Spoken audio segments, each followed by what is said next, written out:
Maaring pagreremedyo ang ginagawa ng mga paaralan, mapagkasya lang ang mga estudyanteng magbabalik eskwela.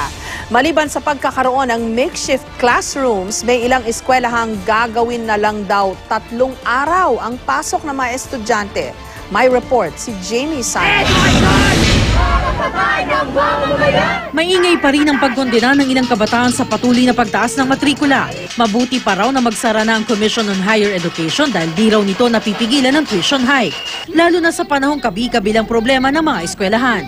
Tulad na lang ng kakulangan sa classrooms. Nauna nang sinabi ng Department of Education na may sapat na silid-aralan para sa mga estudyante. Pero ang mga mag-aaral sa Kalitang Elementary School sa Santa Maria, Pangasinan sa multipurpose hall di diretso pagbukas ng klase. Hindi pa rin kasi naaayos sa mga nasunog na classrooms, 6 na buwan na ang nakararaan. May budget na raw in the amount of 2.7 million. Nasa process na raw sila ng paggawa ng program of work. Sa Caloocan City naman, 3 araw na lang ang pasok ng ilang mga estudyante kada linggo. Salita ng schedule para di magsabay-sabay ang paggamit sa classrooms. Pero ang klase, tatagal naman ng hanggang 9 na oras. Bagay na posible raw makastress sa mga bata at makaapekto umano sa kalidad ng edukasyon. Pagtingin namin dito, binaviolate nito yung karapatan ng mga bata. Yung pag-aaral ay isang uri din ito ng trabaho, hindi lang katawan yung ginagamit mo dito, mas consuming yung utak mo.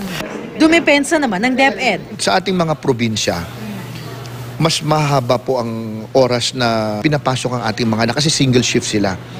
Wala pong double shifting at okay naman sila.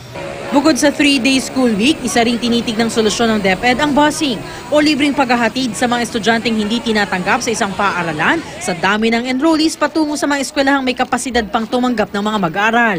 Payag naman daw dito ang mga magulang at LGU na nakausap ng DepEd dahil hindi lang espasyo ang nagiging problema sa overcrowding ng mga eskwelahan, kundi pati ang maintenance ng mga pasilidad, kabilang ng mga palikuran.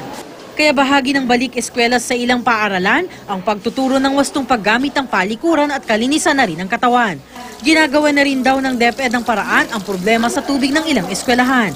Bilang bahagi rin ng pagtiyak sa kalusugan ng mga estudyante, kinabitan ng mga mosquito-treated net ang paaralang ito sa San Carlos City, Pangasinan, kung saan may 2 mag-aaral na namatay noong nakaraang taon dahil sa dengue. Maging mga boarding house at dormitoryo, masusing iniinspeksyon. Sa Iloilo City nga, may ilang posibleng ipasara dahil sa mga nakitang paglabag. Yung gina-inspection nato nga male dormitory, wala sila ka-renew since last year. So for the second time na nga kunog na process, puti tanaw nato next week kung wala man sila gyapon i-submit, mapadala kami sila sang notice. Jamie Santos, GMA News.